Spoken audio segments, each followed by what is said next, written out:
le monde. Je suis Maungano Kiyokamaki. Je vous présente cette réflexion sur les défis du développement d'Uvira et je vais essayer de proposer quelques stratégies de mitigation. Alors, comme je disais, je suis votre fils, Maungano Kiyokamaki, et la réflexion, j'ai pensé qu'il faut faire un aperçu historique sur Uvira, et je vais aussi parler un peu sur maintenant les défis du développement d'Uvira et proposer quelques pistes de solutions pour la reconstruction de notre Uvira. Alors, l'objectif principal, c'est la conscientisation que nous allons faire ici, pour que chacun soit conscient, prenne conscience de contribuer au développement de notre Uvira. L'aperçu historique, c'est que vous le connaissez bien qu'en 1904, la zone d'Uvira, jadis appelée le territoire de la Ruzizi, était composée de 6 secteurs que vous voyez là-bas: Uvira, Luvungi, Baraka, Kalemelembe, Bobandana et Nyalukemba, Laptuele, Bukavu. Et il est venu à être avec 3 secteurs, notamment le secteur de Tanganyika avec comme chef-lieu Uvira, le secteur du lac Edouard avec chef-lieu Beni, le secteur de Rutshuru avec chef-lieu Rutshuru. Et à 33, Uvira, ce secteur-là, ou le district-là, va avoir le nom de ces territoires que vous voyez. Il y avait le territoire de Bahunde Wanyanga avec comme chef-lieu Massissi, le territoire de Burutu avec comme chef-lieu Rutshuru, le territoire de Buhavu avec comme chef-lieu Kalele, le territoire de Banabongo, le territoire de Bafulero, le territoire de Babembe et le territoire de Bakoum Est. C'est en 1938 que Uvira va devenir un territoire autonome. Et puis il a continué. En 51, le territoire-là va avoir 3 districts qui avaient le district du Nord Kivu avec comme chef-lieu Goma, les districts du Maniema avec comme chef-lieu Kindu, les districts de Sud Kivu avec comme chef-lieu Bukavu, et en 69, Uvira aussi doit être hissé au titre du district avec comme chef-lieu Uvira, et là maintenant on va avoir 4 districts qu'on appelait sous-régions. Donc 4 sous-régions: Goma, Kindu, Bukavu et Uvira. Pendant cette période-là, depuis 1885 jusqu'en 1960, l'armée congolaise à cette époque s'appelait Force publique. Et pendant cette période, Uvira était représenté par le sergent qu'on appelle Nabakanda Kisose, qui était le sergent était le top grade pour les autochtones, parce que cette armée ici était constituée de 14 000 et il y avait 8 000 autochtones. Parmi les 8 000 autochtones, il y avait un fils d'Uvira qui était déjà dans la force publique de 1885 jusqu'à 1960, et il a été retraité en 64.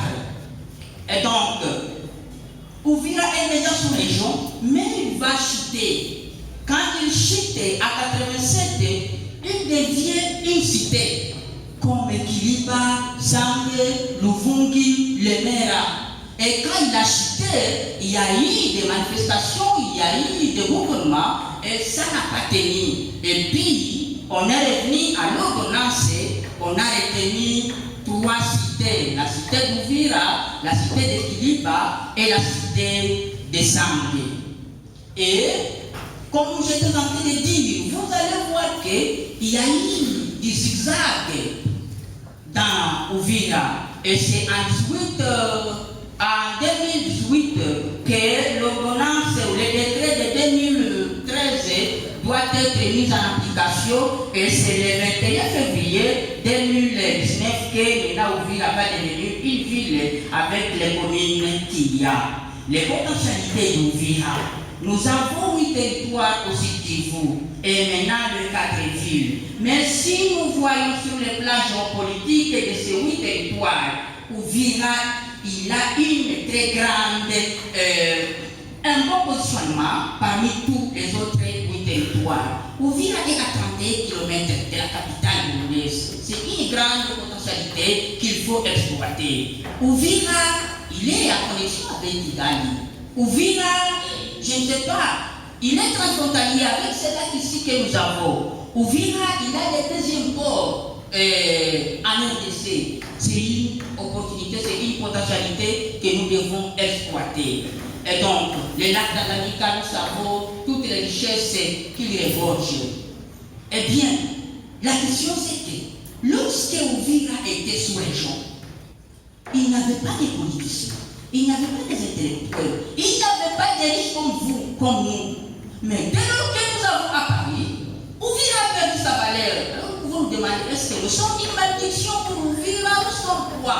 Pourquoi nous sommes là? Parce que quand nous n'étions pas là, Ouvira était une sous-région. Mais parmi les bagages que nous faisons, pourquoi nous sommes là? C'est une question que nous devons nous poser. Avec toutes les potentialités que nous avons, Ouvira n'a pas un aéroport international. Pourquoi? Alors qu'à Minembou, il y a quand même quelque chose.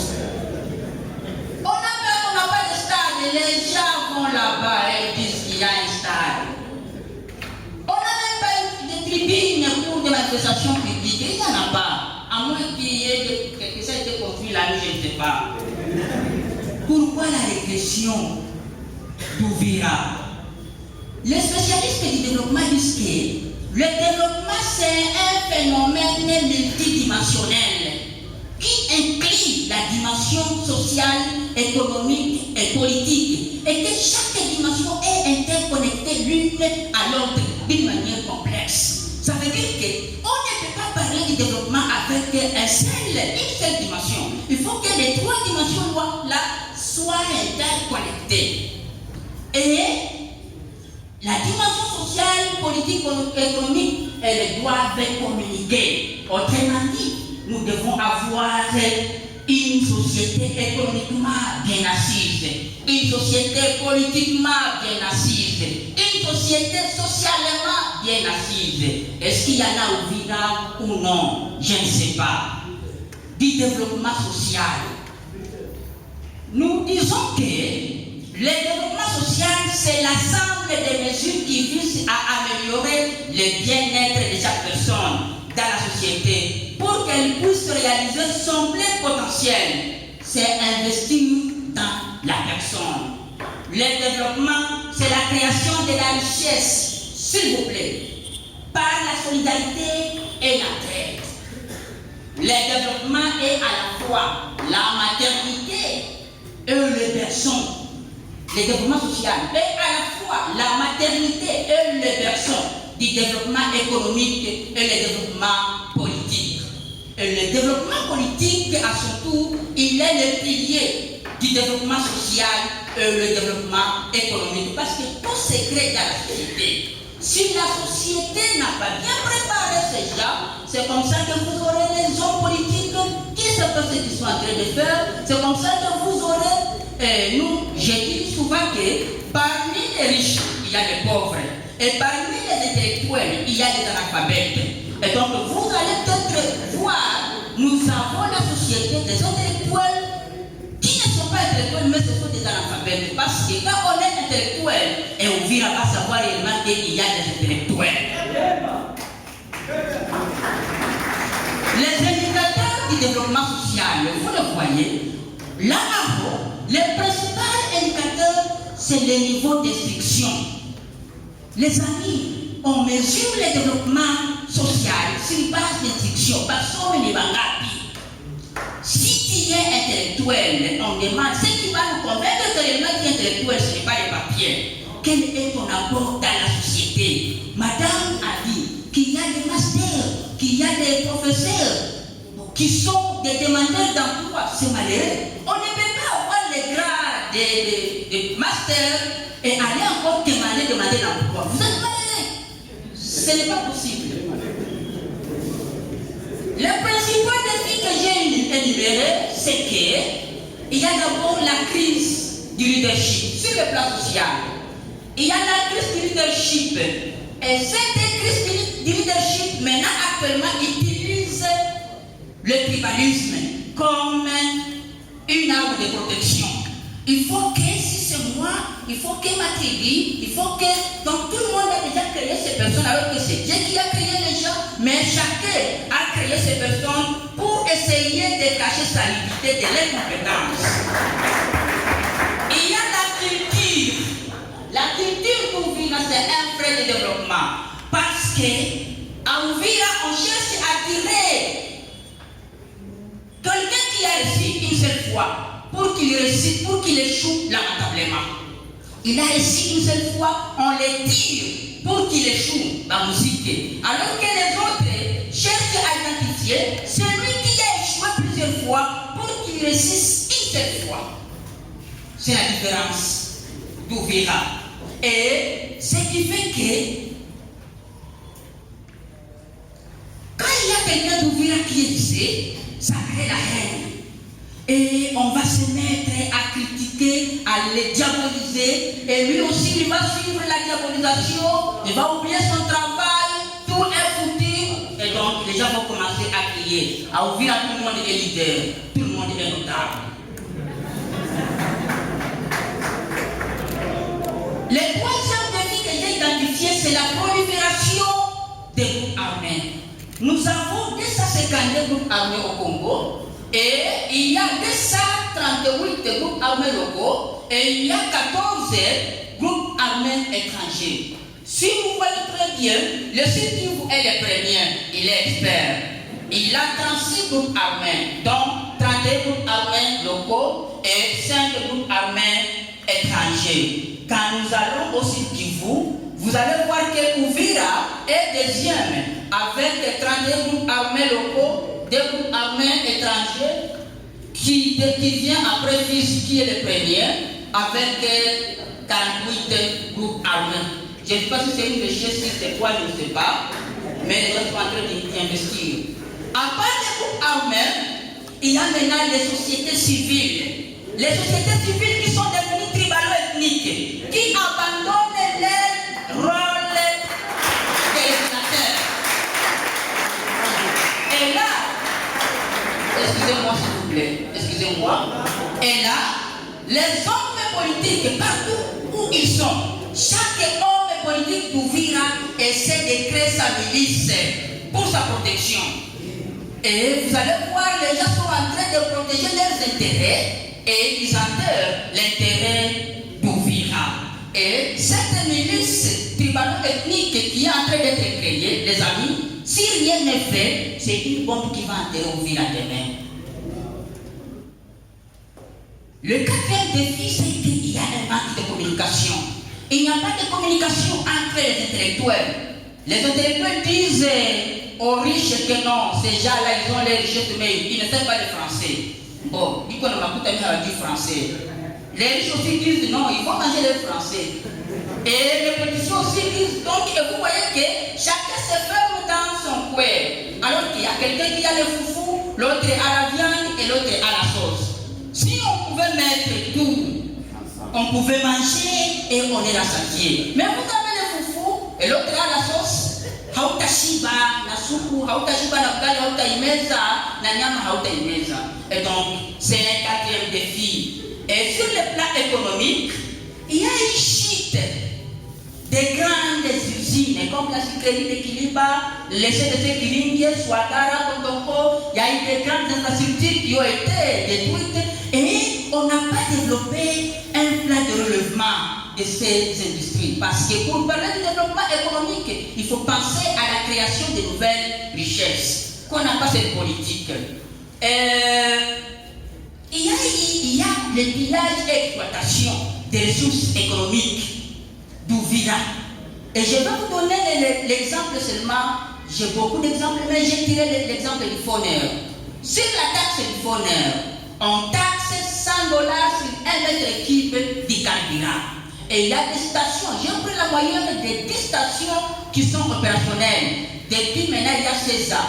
J'ai pris 10 ans de Kabila et 6 ans de Félix ici. Vous allez voir par mois, si les 10 stations qui sont opérationnelles ici à Uvira, et la station qui n'a pas de clientèle utilise des sternes de 100 mètres cubes. C'est combien?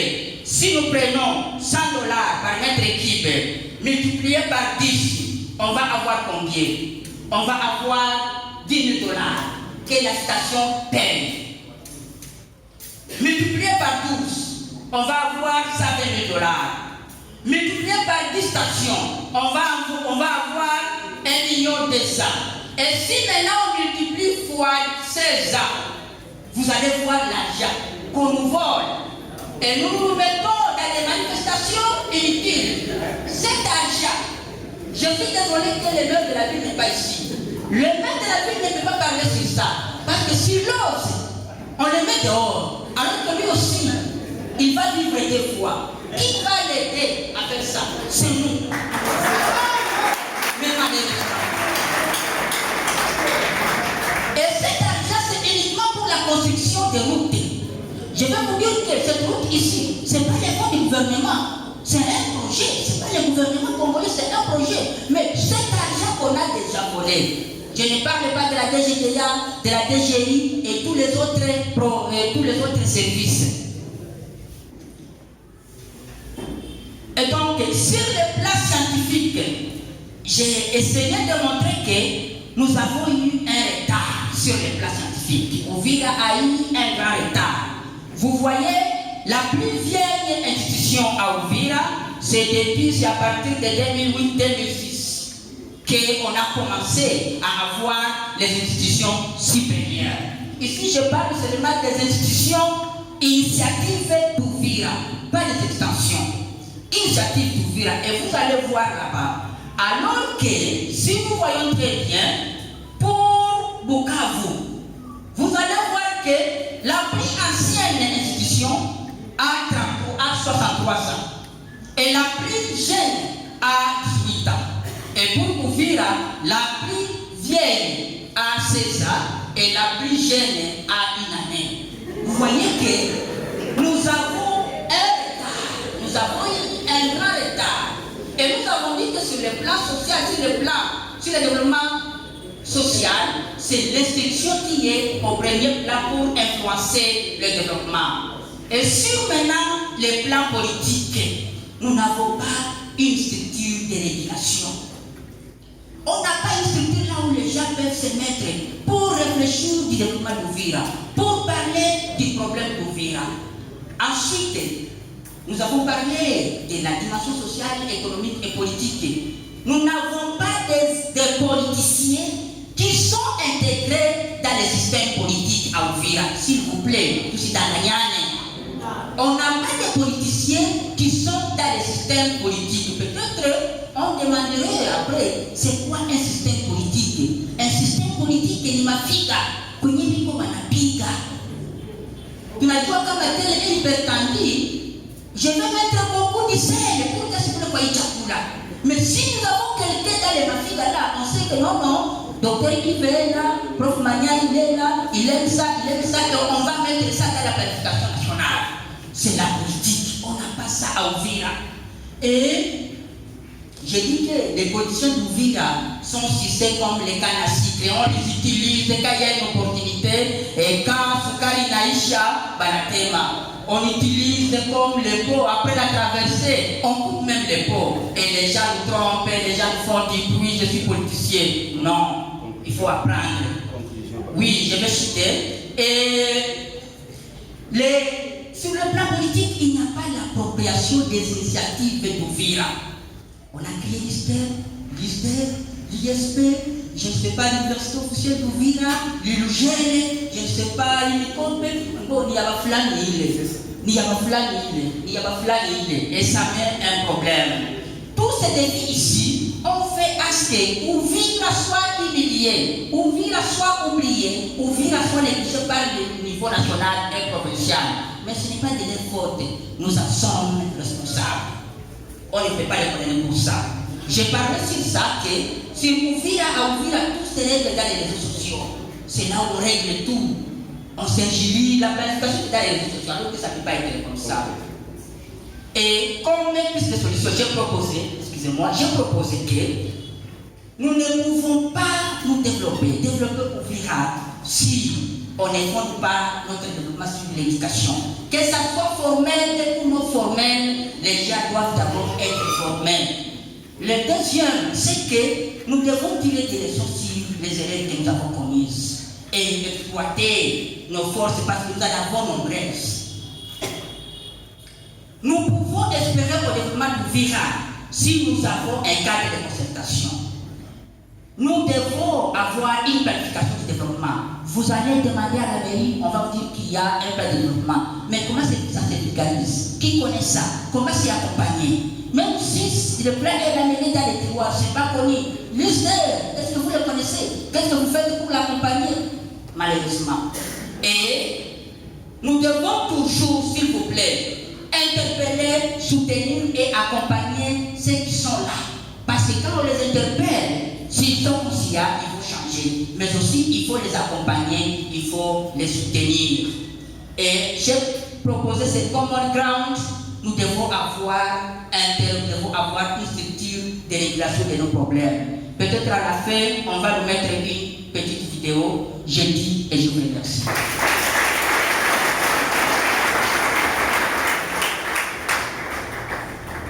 C'est comme une synthèse de tout ce qui est déjà passé. Nous invitons les profs Bonaventure pour son exposant.